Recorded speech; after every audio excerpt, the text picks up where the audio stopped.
সময়ের সাথে সাথে মানুষ যতই পরিবর্তন হয়ে যাক না কেন, মায়ের ভালোবাসা কিন্তু কখনোই পরিবর্তন হয় না। মা একভাবেই সবাইকে ভালোবাসে, মায়ের সন্তানরা সব সমান। নমস্কার সবাইকে, আমি রেণুকা। আজকে চলে এসেছি একটা নতুন ব্লগ ভিডিও নিয়ে।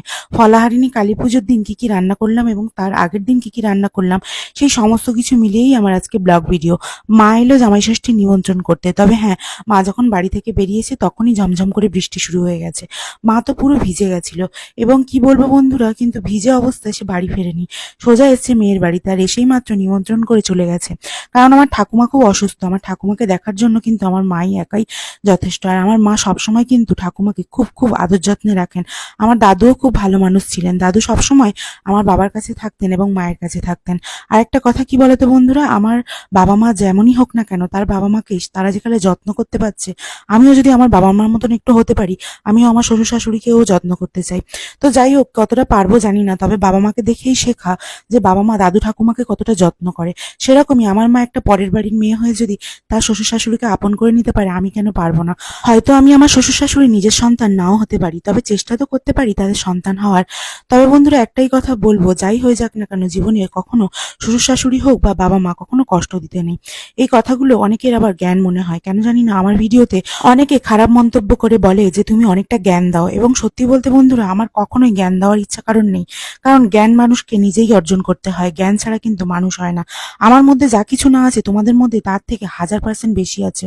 তোমরা কখনো চেষ্টা করে দেখবে, তোমাদের মধ্যে অনেক অনেক জ্ঞানী ঠাসা, এবং তোমরা কিন্তু চেষ্টা করলেই তোমাদের আত্ম উপলব্ধি করতে পারবে।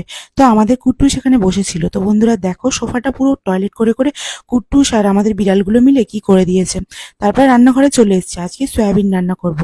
গরিবের নিরামিষ খাবারের মধ্যে সয়াবিন কিন্তু একটা টেস্টি এবং ভালো খাবার, সেই জন্য সয়াবিন রান্না করতে বসে পড়েছি। আর এখানে দেখো বন্ধুরা, আছে উচ্ছে আলু ভাজা, তার সাথে কিন্তু নানান ধরনের পদ, পটল ভাজা, পটলের তরকারি। তো এবার বলবেন পটল ভাজা আবার পটলের তরকারি, তবে যে যার আলাদা আলাদা রুচি থাকে, কেউ খায় পটল ভাজা, কেউ খায় পটলের তরকারি। ভিডিওগুলোকে অনেকদিন ধরে এডিট করতে পারছি না। এখানে করেছি মুগ ডাল, আর করেছি এই যে পটলের তরকারি বললাম, আদা জিরেটা বেটে নিয়েছি মিক্সিতে। কারেন্টটা বারে বারে যাচ্ছে আসছে। এক হাঁড়ি ভাত করেছি বন্ধুরা। সয়াবিনটা ভালো করে নাড়াচাড়া করে কষিয়ে নিচ্ছি, কারণ সয়াবিনটা ভালো করে রান্না করতে হবে, একটু ঝাল ঝাল করে করতে হবে। নিরামিষের মধ্যে যদি কোনো একটা পদ একটু ঝাল ঝাল হয় তাহলে খুব ভালো হয়। যেহেতু মুগ ডালে একটু হালকা মিষ্টি পড়েছে, সেই জন্য মুগ ডালটা বাদে, বাকি পটলের তরকারি বাদে কিন্তু সয়াবিনটা একটু ঝাল ঝাল করলে মন্দ হয় না। তো রান্না বান্না সব কমপ্লিট হয়ে গেছে। এটা হলো দুপুরের রান্না। আজকে তো ফলাহারিণী পুজো বাড়িতে, তোমরা সবাই জানো, আগেও বলেছি, এখনো বারে বারে একটাই কথা বলছি। তারপর দোকানে ভাত রেডি করে দিচ্ছে আমার শাশুড়ি মা। আমি কিন্তু রান্নাবান্না সবকিছু কমপ্লিট করে এখন শাশুড়ি মাকে ভাত বাড়া দেখছি। শাশুড়ি মায়ের ভাত বাড়া দেখতে আমার খুব ভালো লাগে, কারণ উনি একটা মাছ হোক বা মাংস এত সুন্দরভাবে সবাইকে ভাগযোগ করে দিতে থাকেন যে আমি সেই ভাগটা করতে পারি না। তারপরে এখানে খুব ঝোরে ঝোরে বৃষ্টি হচ্ছিল বন্ধুরা, একদম ঝোড়ো বৃষ্টি, তার সাথে সাথে বজ্রপাত, মানে সমস্ত কিছু। আর ঘর পুরো অন্ধকার হয়ে গিয়েছিল।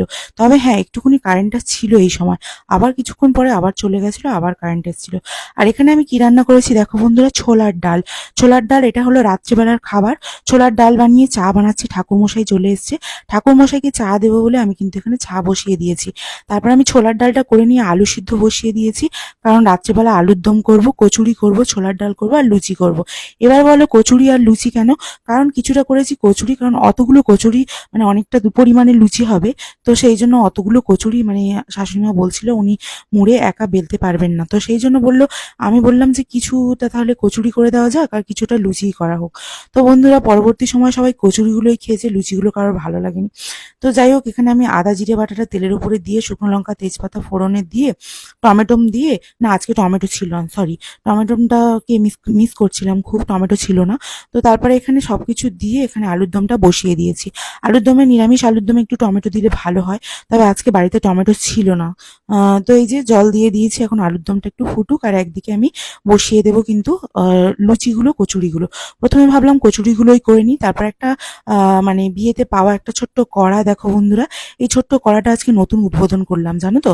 এই কড়াটা মানে বিয়েতে পাওয়া, আমার জায়ের মানে আমার দেওরের সামনে বিয়ে হলো, তো এই যে এটা বের করেছিল, কিন্তু আমি এটা বের করতে চাইনি, এটাতে করে পাটি সাপটা করবো বলে।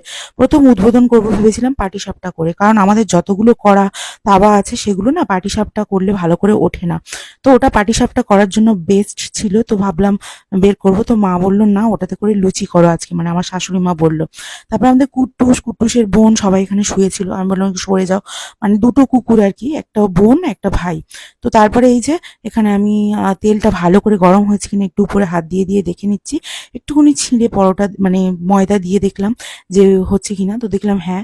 তো তারপরে আমি কচুরিটা একটা ছেড়ে দিলাম। তো দেখো বন্ধুরা, ফুলকো ফুলকো কচুরি হয়েছে, কিন্তু খুব সুন্দর হয়েছে। আর লুচিগুলো কেন জানি না খুব একটা ভালো ফোলেনি। তো এই যে কচুরি এখন টপাটপ ভেজে নেব। আর আমাদের এখন পুজো, ঠাকুরমশাই চলে এসছে, সংকল্প হয়ে গেছে। তো আমি কচুরিগুলোকে ভেজে নিয়ে সব রকম আলুর দম করে নিয়েছি আর ছোলার ডালও করে নিয়েছি, নিয়ে ভাবছি একটু বসবো। তা আমি ঠাকুর পুজোর দিকে যেতে পারিনি, তার একটা অন্য কারণ। তো যাই হোক, এখানে কচুরিগুলো এখন ঝপঝপ ভেজে নিচ্ছি। তো দেখো ফুলকো ফুলকো কত সুন্দর কচুরি হচ্ছে। এবার বলবে দিদিভাই তুমি ডুবো তেলে খাবার খাবে না, ডুবো তেলে। তো আমি কচুরি খাই না, সত্যি বলতে আমি মুড়ি আর একটুখানি ছোলার ডাল খেয়েছিলাম, অল্প একটু মুড়ি। এবার বলবে মুড়িও খায় না। তো আজকে আমাদের বাড়িতে পূজা, তো আর কিছুই খাবার ছিল না, রাত্রিবেলা আর বেশি কিছু করতেও ভালো লাগছিল না। কারণ 3-4 কিলো ময়দার লুচি একাই ভেজেছি, একাই মানে ছোলার ডাল আলুর দম করেছি, বাকি চা করেছি, চা 7-8 বার। তো আমার আর শরীর টানছিল না, আমার আর ভালো লাগছিল না। তো দেখো এখন এইগুলো শুধু কচুরি, ঠিক আছে, এই 2 থালা আছে বেলা শুধু কচুরি, এখন লুচি শুরু হয়নি। কচুরি কটা করে নিয়ে না একটা টিফিন বক্সে ভাবছি ঢাকা দিয়ে রাখবো, কারণ রাত 1টা থেকে 2টো বাজবে পুজো শেষ হতে, কি কখনো ভোর হয়ে যায় মানে আহুতি দিতে।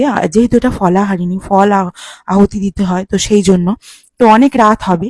তো ভাবলাম একটা টিফিন বক্সে করে ভালো করে মুড়ে রাখি, তাহলে কচুরিগুলো নরম থাকবে। এবং আমার যা, তারপরে আমার দেওর, শ্বশুরমশাই আসতেই খেতে দিয়ে দিয়েছিলাম শ্বশুরমশাই এর জন্য। তো যাই হোক, এখানে এখন কচুরিগুলো টপাটপ ভেজে নিচ্ছে, এক গামলা হয়ে গেছে, আরও কিছুটা হচ্ছে। কিন্তু এখনো লুচি বেলা বাকি আছে, লুচি এখনো হয়ে ওঠেনি। আর কেন জানি না আমার আজকে গরমে খুব কষ্ট হচ্ছিল। আলুর দমটা কেমন হয়েছে তোমরা একটু দেখে বলো। সবাই তো খেয়ে বললো আলুর দম খুব ভালো হয়েছে। তো কচুরি এখনো ভেজেই যাচ্ছে, এখনো পর্যন্ত লুচি এসে ওঠেনি। তো দেখো বন্ধুরা, আলুর দম হয়ে গেছে, ছোলার ডাল আগেই হয়ে গেছে, ঢাকা দিয়ে রেখে দিয়েছি। তো এই ছিল আজকে রান্না বান্না, আর কিছুই করিনি। তো এখানে আমি এখন কচুরিগুলো একটা বড় লম্বা টিফিন বক্স নিয়েছি, এর মধ্যে একটা একটা করে সাজিয়ে রাখছি। আর এটা না ঢাকা দিয়ে ভালো করে টাইট করে রেখে দিলে এটা নরম থাকবে অনেক রাত পর্যন্ত। আমার বরমশাই সারাদিন কিছুই খায়নি, তবে হ্যাঁ, আমার তো তোমরা জানোই একটু সুগার আছে, তো সেই জন্য উপোস টুপোস করা বারণ আছে। তো আমি করতে পারিনি, আমি শিবরাত্রির উপোস করি, তো করলেও কি হবে, মানে এই পুজোতে আমি যেহেতু পুজো করতে পারবো না, সেই জন্য আর উপোসটা করলাম না। তো এখানে টিফিন বক্সে ভালো করে মুড়ে রেখে দিয়ে লুচিগুলো ভেজে নেব। চলো আজকের ভিডিওটা এই পর্যন্ত, কেমন লাগলো অবশ্যই কমেন্ট করে জানিও। আর এভাবেই ভালোবাসা দিতে থেকো, পাশে থেকো। ভালো লাগলে অবশ্যই একটা লাইক কমেন্ট করে দিও।